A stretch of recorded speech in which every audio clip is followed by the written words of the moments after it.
Traffic ని నియంత్రించాల్సినటువంటి పోలీసులు కేవలం ఇద్దరు ఒక హోమ్ గార్డ్తో పాటు మరొక కానిస్టేబుల్ మాత్రమే అక్కడ జన్కోకు సంబంధించినటువంటి కార్యాలయం అది ఏదైతే జన్కోకు వెళ్ళినటువంటి రోడ్డు ఉంటుందో అక్కడ ఇద్దరు మాత్రం ఉన్నటువంటి నేపథ్యంలోనే వాహనాలు ఇటు వెళ్తున్నటువంటి వాహనాలు ఒకే వైపు వెళ్తుంది. అది 4 వరుసలో వెళ్తున్నటువంటి నేపథ్యంలో ట్రాఫిక్ జామ్ అయితే పూర్తిగా అయినటువంటి పరిస్థితి కనిపిస్తుంది. మరోవైపు సాగర్ డ్యామ్ కింద నిర్మించినటువంటి నూతన బ్రిడ్జ్ మీద కూడా వాహనాలు కదిలినటువంటి పరిస్థితి ఉంటుంది. ప్రస్తుతం మనం చూసుకోవచ్చు ఉదయం నుంచి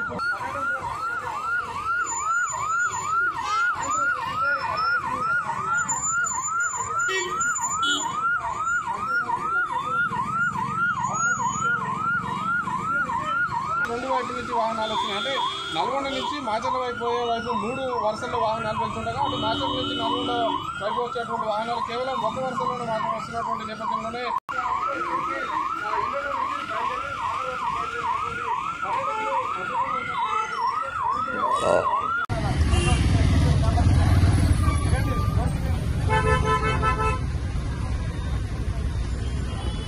చూడాలి ట్రాఫిక్ జామ్.